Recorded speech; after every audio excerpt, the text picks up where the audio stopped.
ಎಲ್ರಿಗೂ ನಮಸ್ಕಾರ, welcome back to my YouTube channel. ಇವತ್ತು ನಾನು ನಿಮಗೆ ಮನೆಯಲ್ಲೇ ಹೇಗೆ ನ್ಯಾಚುರಲ್ ಡಯಟ್ ಮಾಡಿಕೊಂಡು ವೆಯ್ಟ್ ಲಾಸ್ ಮಾಡ್ಕೊಳ್ಬೋದು, ಯಾರಿಗೆ ಹೊರಗಡೆ ವಾಕಿಂಗ್ ಹೋಗೋದಕ್ಕೆ ಇಷ್ಟ ಇಲ್ಲ, ಎಕ್ಸಸೈಸ್ ಮಾಡೋದಕ್ಕೆ ಇಷ್ಟ ಇಲ್ಲ, ಆದರೆ ವೆಯ್ಟ್ ಲಾಸ್ ಮಾಡಬೇಕಂತಿದ್ರೆ ಅವರಿಗೆ ಈ ರೆಸಿಪಿ ತುಂಬ ಹೆಲ್ಪ್ ಆಗುತ್ತೆ. ಮತ್ತು ಈ ರೆಸಿಪಿನ ನೀವು ರೆಗ್ಯುಲರಾಗಿ ಟ್ರೈ ಮಾಡ್ತಾ ಬಂದರೆ ನಿಮಗೆ ಆಲ್ಮೋಸ್ಟ್ ತಿಂಗಳಲ್ಲಿ 6ರಿಂದ 7 kg ನೀವು ಈಸಿಯಾಗಿ ಲಾಸ್ ಮಾಡ್ಕೊಳ್ಬೋದು. ಮೊದಲಿಗೆ ನಾನು ಒಂದು ಬೌಲಷ್ಟು ಮಿಕ್ಸ್ಡ್ ಮೊಳಕೆ ಕಾಳುಗಳನ್ನ ತೊಗೊಂಡಿದ್ದೀನಿ. ಹಾಗೆ ಎಲ್ಲ ರೀತಿ ತರಕಾರಿಗಳನ್ನು ನಾನಿಲ್ಲಿ ಕಟ್ ಮಾಡಿ ಇಟ್ಕೊಂಡಿದ್ದೀನಿ. ನಾನಿಲ್ಲಿ ಮೂಲಂಗಿ, ಬೀಟ್ರೋಟ್ ಮತ್ತು ಮಿಕ್ಸ್ಡ್ ಕಾಳುಗಳನ್ನು ಉಪಯೋಗಿಸ್ಕೊಳ್ತಾ ಇದ್ದೀನಿ. ನೀವು ಬೇಕಿದ್ದರೆ ಇಲ್ಲಿ ಬೇರೆ ತರಕಾರಿಗಳನ್ನು ಕೂಡ ಆ್ಯಡ್ ಮಾಡ್ಕೊಳ್ಬೋದು. ಬೀನೀಸ್ ಆಗಿರ್ಬೋದು, ಕ್ಯಾರೆಟ್ ಆಗಿರ್ಬೋದು, ಗೆಡ್ಡೆಕೋಸು ಆಗಿರ್ಬೋದು, ಈ ರೀತಿಯಾದ ತರಕಾರಿಗಳನ್ನು ಕೂಡ ನೀವು ಇಲ್ಲಿ ಆ್ಯಡ್ ಮಾಡ್ಕೊಳ್ಬೋದು. ಹಾಗೆ ಒಂದು ಪಾತ್ರೆನ ಇಟ್ಕೊಂಡು ಅದಕ್ಕೆ ನಾನು 1 ಲೋಟದಷ್ಟು ನೀರನ್ನು ಹಾಕ್ಕೊಂಡು ಇದನ್ನು ಸ್ಟ್ರೈನರ್ಗೆ ಹಾಕ್ಕೊಂಡು ಈ ತರಕಾರಿ ಮತ್ತು ಕಾಳುಗಳನ್ನು ಸ್ಟೀಮಲ್ಲಿ ಬಾಯ್ಲ್ ಮಾಡ್ಕೊಳ್ತಾ ಇದ್ದೀನಿ. ನಿಮ್ಮ ಮನೆಯಲ್ಲಿ ಸ್ಟೀಮರ್ ಇಲ್ಲ ಅಂತಂದರೆ ನೀವು ಹಾಗೆ ಕೂಡ ಬಾಯ್ಲ್ ಮಾಡಿಕೊಂಡು ಅದನ್ನು ಸ್ಟ್ರೈನ್ ಮಾಡ್ಕೊಂಡು ಉಪಯೋಗಿಸ್ಕೊಳ್ಬೋದು.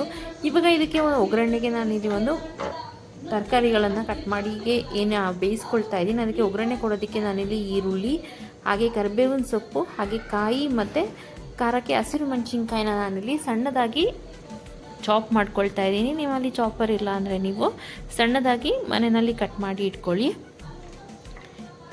ಇದನ್ನು ನಾನು ಪ್ರತಿನಿತ್ಯ 3 ಬೌಲಷ್ಟು ತರಕಾರಿನ ತಿಂತಾ ಇದೆ. ಹಾಗೆ ನಾನು ಪ್ರತಿನಿತ್ಯ ಬೆಳಗ್ಗೆ ನಾನು 1 ಚಪಾತಿ ಮತ್ತು 1 ಬೌಲಷ್ಟು ಪಲ್ಯ, ಹಾಗೆ ಮಧ್ಯಾಹ್ನ 1 ಚಪಾತಿ 1 ಬೌಲಷ್ಟು ಪಲ್ಯ, ಮತ್ತು ನಾನಿಲ್ಲಿ ತುಂಬ ಚಿಕ್ಕ ಬೌಲಲ್ಲಿ ರೈಸ್ ಮತ್ತು ಸಾಂಬಾರು, ಮತ್ತು ಸಂಜೆ ನೀವು 1 ಚಪಾತಿ 1 ಬೌಲ್ ಪಲ್ಯ, ಹಾಗೆ ಗ್ರೀನ್ ಟೀ. ಇದನ್ನು ನೀವು ದಿನ ಸೇವಿಸ್ತಾ ಬಂದರೆ ನೀವು ತಿಂಗಳಲ್ಲಿ 6ರಿಂದ 7 kg ಈಸಿಯಾಗಿ ಸಣ್ಣ ಆಗ್ಬೋದು. ಹಾಗೆ ನಾನಿಲ್ಲಿ 1 ಚಮಚದಷ್ಟು ಜೀರಿಗೆನ ಹಾಕ್ಕೊಂಡಿದ್ದೀನಿ. ಇವಾಗ ಇದನ್ನು ನಾವು ಸಣ್ಣದಾಗಿ ಚಾಪ್ ಮಾಡ್ಕೊಳ್ಬೇಕು. ನನಗೆ ಆಲ್ರೆಡಿ ಹೇಳಿರೋ ಹಾಗೆ ಚಾಪರ್ ಇಲ್ಲ ಅಂತಂದರೆ ನೀವು ನೈಫಲ್ಲಿ ನೀಟಾಗಿ ಸಣ್ಣದಾಗಿ ಕಟ್ ಮಾಡ್ಕೊಳ್ಳಿ. ಈ ರೀತಿಯಾದ ಡಯಟನ್ನು ನೀವು ತಿಂಗಳಲ್ಲಿ 1 ತಿಂಗಳು ಕಂಪ್ಲೀಟಾಗಿ ನೀವು ಟ್ರೈ ಮಾಡಿದ್ರೆ ಖಂಡಿತವಾಗ್ಲೂ ವೆಯ್ಟ್ ಲಾಸ್ನ ಮಾಡ್ಕೊಳ್ಬೋದು. ಪ್ರತಿದಿನ ನೀವು ಈ ರೀತಿಯಾದ ಡಿಫ್ರೆಂಟ್ ಪಲ್ಯಗಳನ್ನು ಟ್ರೈ ಮಾಡಬೇಕು, ಮತ್ತು ವೆಜಿಟೇಬಲ್ಸ್ನ ಜಾಸ್ತಿ ಇನ್ಕ್ಲೂಡ್ ಮಾಡ್ಕೊಳ್ಬೇಕು. ಹಾಗೆ ನೀವು ಇಲ್ಲಿ ಮೊಳಕೆ ಬಂದಿರೋ ಕಾಳುಗಳನ್ನು ಕೂಡ ನೀವು ಜಾಸ್ತಿ ತಿನ್ನಬೇಕಾಗುತ್ತೆ. ಇವಾಗ ಇದು ಚೆನ್ನಾಗಿ ಬೆಂದಿದೆ ಈ ರೀತಿಯಾಗಿ ಸ್ಟೀಮಲ್ಲಿ.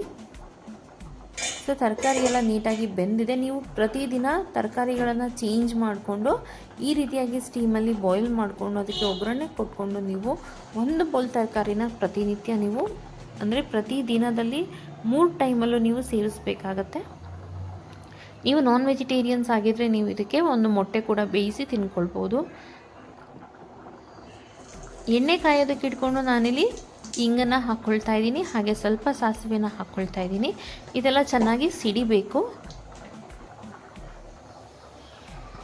ಇದು ಎಣ್ಣೆಯಲ್ಲಿ ಚೆನ್ನಾಗಿ ಸಿಡಿಯೋದಕ್ಕೆ ಶುರುವಾದಾಗ ನಾವೀಗೇನು ಈಗ ಈರುಳ್ಳಿ ಆಗಿರ್ಬೋದು, ಹಸಿರು ಮೆಣಸಿನ್ಕಾಯಿ ಆಗಿರ್ಬೋದು, ಕಾಯಿ ಆಗಿರ್ಬೋದು, ಹಾಗೆ ನಾನಿಲ್ಲಿ ಖಾರಕ್ಕೆ ಹಸಿರು ಮೆಣಸಿನ್ಕಾಯಿನ 3 ಉಪಯೋಗಿಸ್ಕೊಳ್ತಾ ಇದ್ದೀನಿ. ಹಾಗೆ ಜೀರಿಗೆನ ಹಾಕ್ಕೊಂಡಿದ್ದೆ, ಹಾಗೆ ಸಾಕಷ್ಟು ಕರಿಬೇವಿನ ಸೊಪ್ಪನ್ನು ಕೂಡ ಹಾಕ್ಕೊಂಡಿದ್ದೆ. ಸೊ ಅದನ್ನೆಲ್ಲ ನಾನೀಗೇನು ಸಣ್ಣದಾಗಿ ಚಾಪ್ ಮಾಡ್ಕೊಂಡಿದ್ನಲ್ಲ ಅದನ್ನು ಹಾಕ್ಕೊಂಡು ಎಣ್ಣೆಯಲ್ಲಿ ಚೆನ್ನಾಗಿ ಬಾಡಿಸ್ಕೊಳ್ಬೇಕು.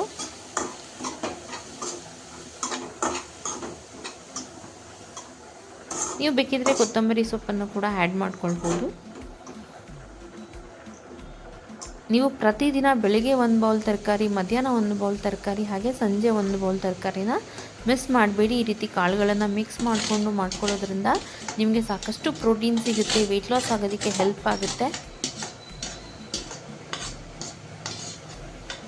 ಸೊ ಇವಾಗ ಅದನ್ನು ಎಣ್ಣೆಯಲ್ಲಿ ಫ್ರೈ ಮಾಡ್ಕೊಂಡಿದ್ದ ನಂತರ ನಾನಿಲ್ಲಿ ಏನು ಬೇಯಿಸಿ ಇಟ್ಕೊಂಡಿರುವಂಥ ಸ್ಟೀಮಲ್ಲಿ ಬಾಯ್ಲ್ ಮಾಡಿ ಇಟ್ಕೊಂಡಿರುವಂಥ ತರಕಾರಿಗಳನ್ನು ಆ್ಯಡ್ ಮಾಡ್ಕೊಳ್ತಾ ಇದ್ದೀನಿ. ಈಗ ಆಲ್ರೆಡಿ ತರಕಾರಿನ ಚೆನ್ನಾಗಿ ಬೇಯಿಸ್ಕೊಂಡಿರೋದ್ರಿಂದ ನಾವು ಮತ್ತೆ ಬೇಯಿಸ್ಕೊಳ್ಳೋ ಅವಶ್ಯಕತೆ ಇರೋದಿಲ್ಲ. ಇವಾಗ ರುಚಿಗೆ ತಕ್ಕಷ್ಟು ಉಪ್ಪನ್ನು ಹಾಕ್ಕೊಂಡು ಇದನ್ನು ಚೆನ್ನಾಗಿ ಮಿಕ್ಸ್ ಮಾಡಿಕೊಳ್ಬೇಕು.